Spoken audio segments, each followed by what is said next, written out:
할렐루야. 오늘도 참으로 좋은 날입니다. 구약성경 다니엘서 6장 10절의 말씀을 읽겠습니다. 다니엘이 조서의 왕이 도장이 찍힌 것을 알고도 자기 집에 돌아가서는 윗방에 올라가 예루살렘으로 향한 창문을 열고 전에 하던 대로 하루 3번씩 무릎을 꿇고 기도하며 그의 하나님께 감사하였더라. 아멘. 본문의 말씀을 근거로 하루 3번이라는 제목으로 함께 은혜 나누기를 원합니다.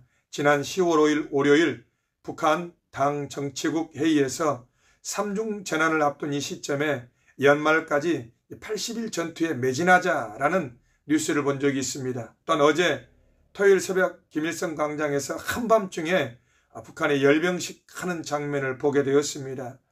개인적인 생각은 이 일이 민심을 수습하고 충성을 강요하며 내부적으로 결속력을 다지기 위한 몸부림이 아닌가 그리 생각하면서 이 70년 독재 왕정시대와 같은 이 북한의 끝이 이제 멀지 않았구나, 얼마 안 남았구나. 이 보여지는 거치장에 집중한다는 것은 속이 부실하고 내면이 허술하다는 증거이기도 합니다. 불안하다는 증거이기도 합니다. 작년 말 중국 우한에서 발생한 코로나로 인해서 많은 한국교회와 대한민국이 어려움을 겪고 있습니다. 다행히 저희 지역에서는 대면 예배를 드리지만은 많은 한국교회가 비대면 예배로 전환하면서 3월부터 약 8개월 동안 많은 어려움이 있었습니다. 더더군다나 8월 15일을 기점으로 정말 한국교회가 억울하지만 변명할 여지 없이 사회적인 어떤 지탄과 어떤 눈총을 받으면서 우리의 신앙도 많이 움츠리고 어렵게 된 것을 보게 됩니다. 옛 속담에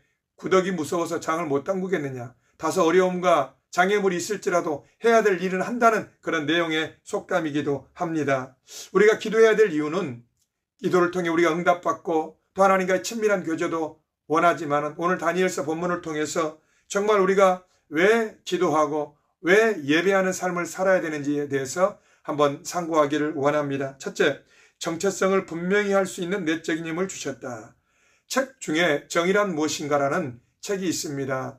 요즘 같은 시대에 선의 기준, 악의 기준, 또한 이념의 기준, 특별히 정체성의 기준, 믿음의 기준, 가치가 굉장히 혼돈스러운 시대에 어떤 정의, 특정 진리를 찾는다는 것은 그만큼 이 시대의 사람들이 혼돈 가운데 절대 진리와 절대 정의와 절대 가치를 찾고자 하는 마음의 중심이 있다는 내용입니다. 다니엘도 포로로 잡혀갔지만은 뜻을 정하여 하나님의 뜻대로 살고자 하는 마음의 결단이 있었습니다. 다니엘서 1장 8절 9절에 다니엘은 뜻을 정하여 왕의 음식과 그가 마시는 포도주로 자기를 더럽히지 아니하리라 하고 자기를 더럽히지 아니하도록 환관장에게 구하니 하나님이 다니엘로 하여금 환관장에게 은혜와 긍휼을 얻게 하신지라.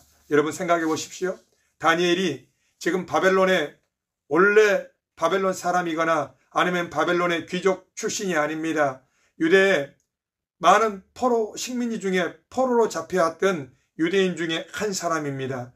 이 유대인 포로가 자기 영적인 정체성, 내면의 정체성을 드러내놓고 지킨다는 것은 말이 쉬운 것은 아닙니다. 과거 히틀러가 게르만 민족의 우위를 점하면서 유럽을 초토화하고 그 다음에 600만 유대인들을 학살했던 것처럼 민족의 우선주의 또한 많은 백인 사람들이 백인 우월주의라는 그런 위치를 내세우는데 다니엘은 기존 기득권 세력이 있던 것이 아니라 포로 중에 한 사람이었기 때문에 자기의 정체성을 드러내는 일은 쉬운 일이 아니었습니다.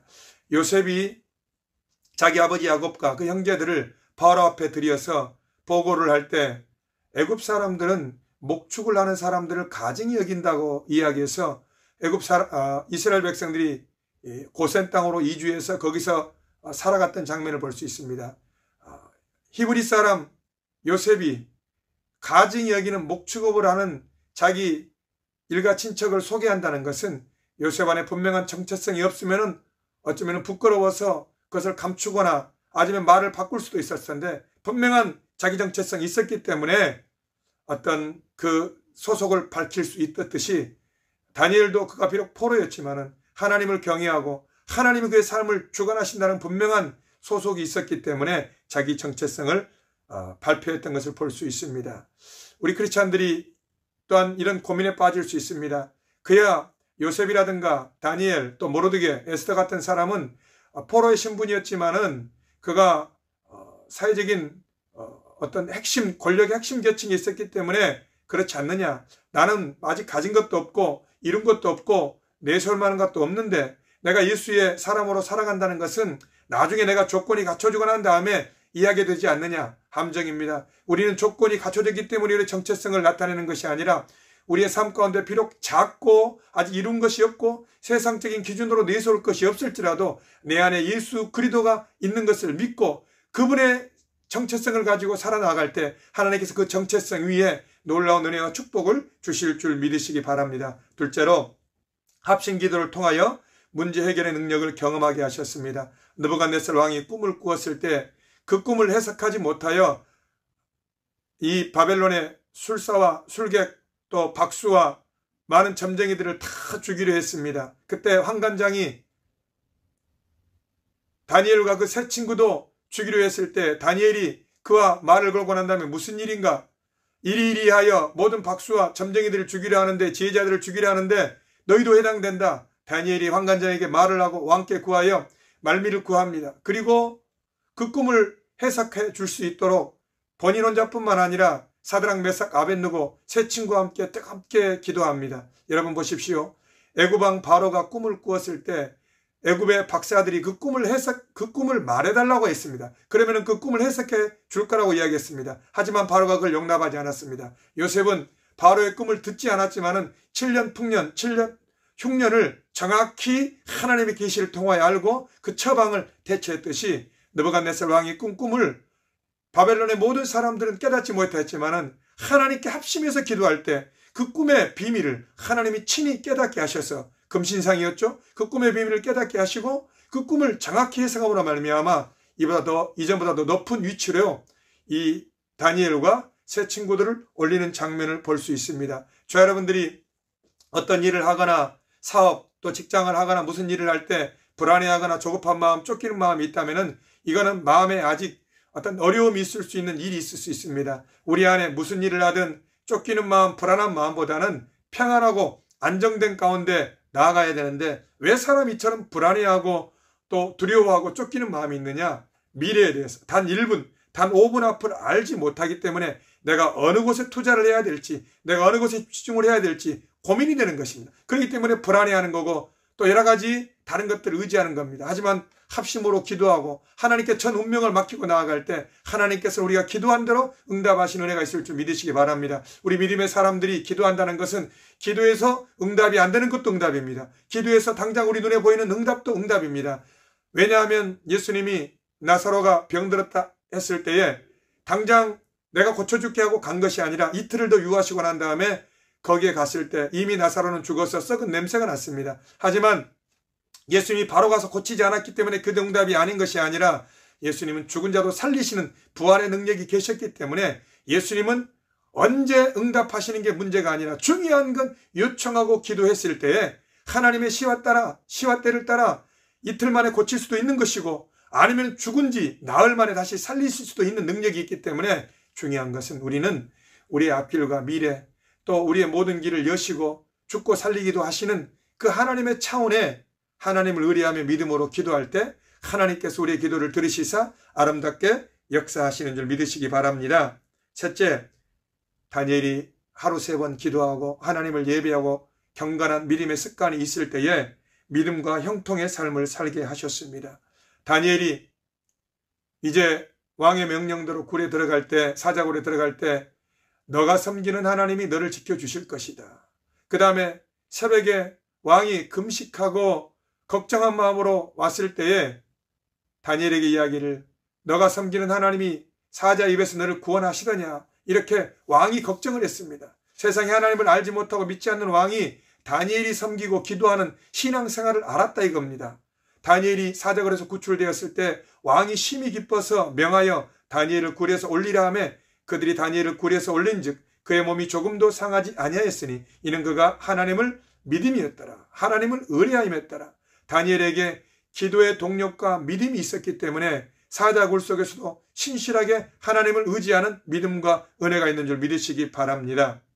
이 다니엘은 다니엘서 6장 28절에 다리오 왕의 시대와 바사 사람 고레스 왕의 시대에 형통하였더라. 세상에 포로 출신 한 소년이 약 70여 년 동안 4명의 왕들을 거쳐가며 그 나라의 핵심 역할을 감당할 수 있는 것은 이건 사람으로 할 수 있는 일이 아닙니다. 지금처럼 민주화된 시대에서도 우리나라 같은 경우에 정권이 바뀔 때마다 사람들이 감옥에 들어가고 자살도 하기도 하고 심판을 받는데, 그 당시 고대사회에 왕의 명령이 곧 법인 시대에 전 왕과 그 신하들을 모조리 몰살할 수 있음에도 불구하고 다니엘이 하나님 앞에 신실했기에 그가 내 왕과 70여 년의 시간 동안 신실하게 그 핵심 2인자 역할을 감당할 수 있었던 것은 다니엘이 예배하고 기도하는 습관으로 인하여서 포로된 자기 나라의 운명과 자기의 위치를 분명히 알고 이 땅 가운데서 내가 포로지만은 어떻게 살아야 되는가, 그건 단순한 얇은 인간의 생각과 지혜와 최신으로 살아가는 것이 아니라 절대 하나님을 의뢰하고 나아갈 때 하나님이 나를 살리시고 높이시기도 구원하시기도 건지시기도 한다는 이 믿음이 있었기 때문에 현재를 해석하고 또 미래를 보는 눈이 있었기 때문에 구약의 계시록이라는 이 다니엘서를 통하여 다니엘은 앞으로 되어질 일에 대해 있어서도 하나님께 큰 계시로 쓰임을 받았던 것처럼 저 여러분들이 너무나 기본적이지만 기도하고 하나님을 예배하는 것이 소중하기 때문에 우리는 그 기도와 하나님을 예배하는 것에 있어서는 타협하지 말아야 될 줄 믿으시기 바랍니다. 3월부터 시작된 이 코로나로 인해서 다른 타 지역의 비대면 예배로 인하여서 어려움이 있었지만 그럼에도 불구하고 한국교회가 그 어려운 상황에서 위축되지 않고 나름 열심히 또한 예배를 드려왔는데, 정말 지난 8월 15일을 기점으로 한국교회적으로 할 말이 없었고 억울하지만 참 어떻게 세상의 조롱거리가 돼버린 이 시대에 그것과 함께 우리의 신앙과 우리의 공동체, 우리의 모임이 다 위축되어지고 또 어려운 것을 우리가 보게 됩니다. 더더군다나 2020년은 3월부터 시작해서 지금 8개월 동안 코로나로 인해서 여러 가지 어떤 영적으로, 가정적으로 또한 개인적으로 위축될 수 있는 상황에 이제 남은 3개월을 놓고 동일하게 상황이 그러니까, 형편이 그러니까 코로나 때문에 그저 그렇게 해야지가 아니라 우리는 다니엘이 포로 환경 가운데서도 믿음을 잃지 않고 담대하게 나아갔던 것처럼 남은 3개월